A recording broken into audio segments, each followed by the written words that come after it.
ଆକ୍ସମ୍ 4 mission June 19ରେ ମହାକାଶ କେନ୍ଦ୍ରକୁ ଯିବ ଏହା ନିଶ୍ଚିତ କଲା ଇସ୍ରୋ।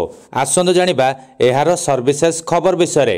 ବାରମ୍ବାର ବିଳମ୍ବ ପରେ ଭାରତୀୟ ମହାକାଶ ଗବେଷଣା ସଂସ୍ଥା ତଥା ଇସ୍ରୋ ଶନିବାର ଘୋଷଣା କରିଛି ଯେ ଭାରତୀୟ ମହାକାଶଚାରୀ ଶୁଭାଂଶୁ ଶୁକ୍ଲାଙ୍କୁ ନେଇ ଆକ୍ସମ୍ 4 ଅଭିଯାନ ଏବେ ଜୁନ୍ 19, 2025ରେ ନାସା କେନେଡି ସ୍ପେସ୍ ସେଣ୍ଟରରୁ ସ୍ପେସ୍ ଏକ୍ସ ଫାଲକନ 9 ରକେଟରେ ଲଞ୍ଚ ହେବାକୁ ଯାଉଛି।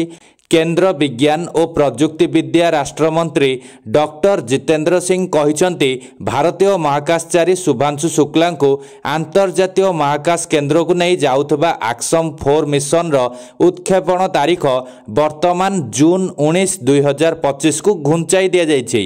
फाल्कन 9 तरल अम्लजान लीक और आंतर्जातीय महाकाश स्टेशन ISS रे थिबा एक मॉड्यूल रे चाप अनियमितता कारणरू आक्सम 4 को एकाधिक थर विलंबर सम्मुखीन हेबाकु पड़िथिला। स्पेस एक्स और नासा समस्त सिस्टम को भल भाବରେ परीक्षण और सुरक्षित करने पूर्व उत्क्षेपण प्रयास को बंद कर देइथिले।